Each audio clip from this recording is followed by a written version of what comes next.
Praise the Lord. ஆண்டவரும் அருமை இரட்சகருமாகிய இயேசு கிறிஸ்துவின் நாமத்தில் நான் உங்களை வாழ்த்துகிறேன். மறுபடியுமாக கர்த்தருடைய பரிசுத்தம் உள்ள சன்னிதானத்திலிருந்து கர்த்தருடைய பரிசுத்தமான வார்த்தைகள் மூலமாய் உங்களை சந்திப்பது மிகுந்த மகிழ்ச்சி. ஆண்டவருடைய பெரிதான கிருபையினால தொடர்ந்து நாம் சத்திய வசனங்களை ஆராய்ந்து அறியும்படி கர்த்தர் நமக்கு கிருபை பாராட்டி வருகிறார். நேற்றைய தினத்திலே எப்ராயிம் மலை தேசத்தில் இருக்கிற மீகா என்கிற ஒரு மனிதனுடைய வாழ்வில் நடந்த நிகழ்வுகளை நம்ம பார்த்தோம். சரியா? என தொடர்ச்சியாக எப்ராயிம் மலை தேசத்தில் என்கிற தலைப்பில் நாம் கர்த்தருடைய வார்த்தைகளை தியானித்து கொண்டு வருகிறோம்.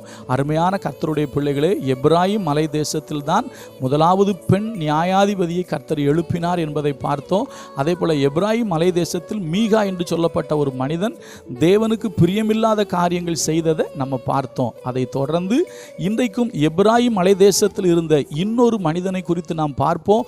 கர்த்தர் அதற்கு நமக்கு உதவி செய்வாராக. வாசிக்கிறேன் பாருங்க. 1 சாமுவேலின் புஸ்தகம் 1வது அதிகாரம் 1வது வசனம். 1 சாமுவேல் 1:1. எப்ராயிம் மலை தேசத்தில் இருக்கிற சோப்பிம் எனப்பட்ட ராமதாயும் ஊரானாகிய ஒரு மனுஷன் இருந்தான். அவனுக்கு எல்கானா என்று பேர். அவனுக்கு எல்கானா என்று பேர். ஆனால் அவர் எந்த ஊருக்காரர் என்று சொன்னால் எப்ராயிம் மலை தேசத்தில் இருக்கிற சோப்பிம் பட்டணத்தில் இருக்கிற ராமதாயும், சோப்பிம் எனப்பட்ட, அதாவது சோப்பிம் எனப்பட்ட ராமதாயும் ஊரானாகிய. அப்போ இந்த சோப்பியமும் ராமதாயும் ரெண்டும் ஒன்று தான். இந்த ராமதாயுமே இப்படி ஒரு வார்த்தை உண்டு, ராமா என்று சொல்வார்கள். ஏன்னா சாமுவேலுடைய வீடு இருந்தது அங்கே தான். இவர் யாருன்னா சாமுவேலுக்கு அப்பா. சாமுவேலுடைய தகப்பனாகிய எல்கானாவை குறித்து ஒரு 3 காரியத்தை மிக வேகமாய் சொல்ல விரும்புகிறேன். நம்ம அன்னாலை குறித்து அதிகம் தியானித்திருப்போம், சாமுவேலை குறித்து அதிகம் தியானித்திருப்போம். ஆனால் இந்த எல்கானாவை குறித்து நாம் அதிகமாய் தியானித்தது கிடையாது. இந்த எல்கானா என்கிறவர் எங்கே இருந்தார் என்று சொன்னால் எப்ராயிம் மலை தேசத்தில் இருக்கிற ராமதாயும் என்கிற ஊரிலே அவர் இருந்தார். அப்படி என்றால் இவரும் எப்ராயிம் மலை தேசத்தில் இருக்கிறார். இவரும் எப்ராயிம் மலை தேசத்தான் என்று சொல்லலாம். அந்த மனுஷன் வாழ்க்கையில் நடந்த சில காரியங்களை நம்ம பார்ப்போம். வேகமாக ஒரு 3 செய்தியை உங்களோடு சொல்ல விரும்புகிறேன். முதலாவது நான் இப்படி சொல்லட்டுமா, இந்த மனிதன் தேவனுடைய பிரமாணத்துக்கு கீழ்ப்படுகிற மனிதன். எப்படி என்று சொன்னால் கர்த்தர் சொல்லுவார். என்ன தெரியுமா சொல்லுவார்? நீங்கள் அதை உபாகமத்தின் புஸ்தகத்தில் வாசிக்கலாம். உபாகமத்தின் புஸ்தகத்தில் மோசையின் மூலமாக கர்த்தர் சொல்லுவார், கர்த்தர் உனக்கு கொடுக்கிற தேசத்தில் தாம் தெரிந்து கொள்ளுகிற ஒரு ஸ்தலத்தை உனக்கு காட்டுவார். அந்த ஸ்தலத்தில் நீ போய் கர்த்தருக்கு பலியிட்டு அங்கே புசித்து குடித்து நீ சந்தோஷமா இரு அப்படின்னு கர்த்தர் சொல்லியிருப்பார். சரியா? இந்த வார்த்தையின்படியே இந்த எல்கானா என்கிற மனுஷன் வருஷந்தோறும் கர்த்தருக்கு பலியிடுவதற்காக சீலோவுக்கு வருவார். ஏன்னா நீங்கள் யோசுவாவின் புஸ்தகத்தை வாசித்து பார்த்தால் தேசம் அவர்கள் வசமான பின்பு அவர்கள் கர்த்தருடைய பெட்டியை சீலோவிலே கொண்டு வந்து நிறுத்துவார்கள். அங்குதான் கர்த்தருடைய ஆலயம் இருக்கும். அதாவது கர்த்தருடைய உடன்படிக்கை பெட்டி இருக்கும், ஆசரிப்பு கூடாரம் இருக்கும். அதற்கு பின்பு தானே ஆலயம் கட்டப்பட்டது. அப்போ கர்த்தருடைய பெட்டி, கர்த்தருடைய கூடாரம் இருந்தது எங்கன்னா சீலோவிலே. அப்போ தேவன் தெரிந்து கொண்ட ஸ்தலம் சீலோ என்று சொல்லி அறிந்தபடினாலே இந்த மனிதன் வருஷம்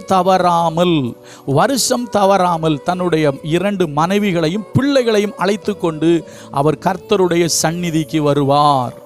அப்போ ஒன்றை புரிந்து கொள்ளுங்கள், இந்த மனிதன் முதலாவது கர்த்தருடைய பிரமாணத்துக்கு கீழ்ப்படிந்த ஒரு மனிதன். வருஷம் தவறாமல் கர்த்தருடைய சந்நிதிக்கு வந்து விடுவார். 1. 2வது தன்னுடைய மனைவியை மிகவும் நேசித்த ஒரு மனிதன். நன்றாக கவனிக்கணும் நீங்க. 2வது தன்னுடைய மனைவியை மிகவும் நேசித்த மனிதன். நீங்க கேட்கலாம், எப்படி பாச சொல்றீங்க? அவருக்கு 2 மனைவிகள் இருந்தார்கள். பழைய ஏற்பாட்டு பிரமாணத்தில் பல மனைவிகளை திருமணம் செய்திருக்கிறார்கள். அதை பற்றி நாம் இப்பொழுது பேச முடியாது, பேசவும் கூடாது. இவருக்கு 2 மனைவிகள். பெனினாள் என்று ஒரு மனைவி இருக்கிறாங்க. அன்னாள் என்பது முதல் மனைவி. பெனினாளுக்கு குழந்தைகள் உண்டு, அன்னாளுக்கு குழந்தைகள் இல்லை. இப்போ நடந்தது என்ன? இவர்கள் சீலோவிலே கர்த்தருடைய ஆலயத்துக்கு வந்திருக்கும் பொழுது பெனினாள் அன்னாலை விசனப்படுத்தும் பொழுது அன்னாள் அவங்க அழுதுகிட்டு இருக்காங்க. அப்போ இவர் ஒரு வார்த்தை சொன்னார் பாருங்க. அதாங்க ரொம்ப முக்கியமான வார்த்தை. நான் வாசிக்கிறேன் பாருங்க.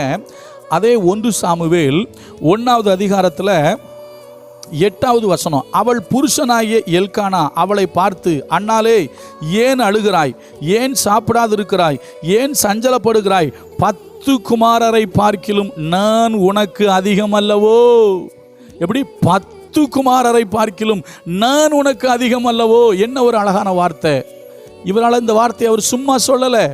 நான் உண்மையாக சொல்லுகிறேன், தன்னுடைய மனைவிக்கு குழந்தை இல்லை என்கிற அந்த குறை தெரியக்கூடாது என்பதற்காக இவர் அந்த அளவுக்கு தன்னுடைய மனைவியை தாங்கி இருக்கிறார், தன்னுடைய மனைவியை நேசித்திருக்கிறார். நம்ம பொதுவாகவே அன்னாளுக்கு 2 மடங்கு சாப்பாடு கொடுத்ததை மாத்திரம்தான் நம்ம அதிகமாக பேசியிருப்போம். பெனினாளுக்கும் அவளுடைய பிள்ளைகளுக்கும் கொடுத்ததை விட அவர் அன்னாளுக்கு 2 மடங்கு சாப்பாடு கொடுத்தார் என்பதை நம்ம பார்த்திருப்போம். 2 பங்கு அதிகமாக இருந்தது என்பதை பார்த்திருப்போம். ஆனால் அவர் சொல்லுகிறார், 10 குமாரரை பார்க்கிலும் நான் உனக்கு அதிகம் அல்லவோ. அந்த அளவுக்கு தன்னுடைய மனைவியை நேசித்திருக்கிறார். எதில் தெரியுமா? அவளுடைய குறைவில். அவகிட்ட ஒரு குறைவு, குழந்தை இல்லை என்கிற அந்த குறைவு. சில பேர் சொல்லுவாங்க தெரியுமா, அந்த குறையே தெரியாமல் அவளை வளர்க்கணும், குறையே தெரியாமல் அவங்கள பார்த்துக்கிடணும்னு சொல்லுவோம் தெரியுமா. உண்மையாக சொல்கிறேன், குறையே, அதாவது குழந்தை இல்லை என்கிற குறையே தெரியாமல் தன் மனைவியை பார்த்து கொண்டவர் தான் எல்கானா. அப்போ எல்கானா முதலாவது செய்தார், கர்த்தருடைய பிரமாணத்தை சரியாக நிறைவேற்றுறாரு. 2வது, தன்னுடைய மனைவியை நேசிக்கிறார். எப்படி? குறையே தெரியாம. எப்படி? 10 குமாரரை பார்க்கிலும் நான் அதிகம் அல்லவோ. ஆண்களுக்கு ஒரு செய்தியை சொல்றேன், உங்க மனைவியை நேசிங்க. உங்க மனைவியை நீங்க நேசிச்சீங்கன்னா உங்க குடும்பத்தில் பிரச்சனையே வராது, உங்க குடும்பத்தில் குழப்பமே வராது. உங்க மனைவியினிடத்தில் அன்பு கூறுங்க. பைபிள் சொல்லுது, தன் மனைவியினிடத்தில் அன்பு கூறுகிறவன் தன்னில் தான் அன்பு கூறுகிறான். சரியா? எல்கானா தன்னுடைய மனைவியை நேசித்தவர், அவளுடைய குறைவில் மிக கவனமாக இருந்தவர். அதனால தான் அவர் சொல்றாரு, 10 பிள்ளைகளை விட நான் அதிகங்கிறாரு. 10 பிள்ளைகளை விட நான் உனக்கு அதிகம் அப்படிங்கிறாரு. அந்த அளவுக்கு தன்னுடைய மனைவியை நேசித்து நடத்தினவர். கடைசியாக ஒன்று சொல்லுகிறேன், அதே எல்கானா என்ன செஞ்சாருன்னு பார்ப்போமா? 1 சாமுவேல் 1:23 என்னன்னு கேட்டிங்கன்னா, இவங்க வருஷந்தோறும் ஆலயத்துக்கு போவாங்க இல்லையா. இப்போ சாமுவேல் பிறந்துட்டாரு. ஆலயத்துக்கு போகும்போது அவர் கூப்பிடுறாரு. அப்போ அந்த அம்மா சொல்கிறாங்க, இல்லை நீங்கள் போயிட்டு வாங்க, நான் அப்புறமா வர்றேன் அப்படின்னு சொல்லும்போது அவர் வாயில் வந்த வார்த்தையை பாருங்கள். 1 சாமுவேல் 1:23. அப்பொழுது அவள் புருஷனாகிய எல்கானா அவளை நோக்கி, நீ உன் இஷ்டப்படி செய்து. எப்படி? நீ உன் இஷ்டப்படி செய்து. நல்லா கவனிக்கணும். இன்னைக்கு சில வீட்டில் பெண்களுக்கு அவங்க இஷ்டப்படி எதையும் செய்கிறதுக்கு உரிமை இல்லை. ஆனால் எல்கானா சொல்கிறாரு, நீ உன் இஷ்டப்படி செய்து. தன்னுடைய மனைவியை நேசிக்க மட்டும் தெரியலை, தன் மனைவியை மதிக்கவும் அவருக்கு தெரிஞ்சிச்சு. எப்ராயிம் மலை தேசத்தில் இருந்த எல்கானா கர்த்தருடைய பிரமாணத்தை நிறைவேற்றினவர் மாத்திரமல்ல, தன்னுடைய மனைவியை நேசித்தவர் மாத்திரமல்ல, தன்னுடைய மனைவியை மதிக்க தெரிந்தவர். இன்றைக்கு ஒன்றை புரிந்து கொள்ளுங்கள் ஆண்களே, உங்கள் மனைவியினுடைய இஷ்டத்துக்கும் கொஞ்சம் என்ன செய்யுங்க, அனுமதி கொடுங்க. இன்னைக்கு நிறைய குடும்பங்களில் ஆண்கள் தன்னுடைய மனைவியின் இஷ்டத்துக்கு எதையும் செய்ய விடுறதில்லை. நான் சொல்கிறதான் நீ கேட்கணும். கேட்டால் அதுக்கு ஒரு வசனம் சொல்லுவோம், நான் தான் உனக்கு தலை அப்படின்ட்டு.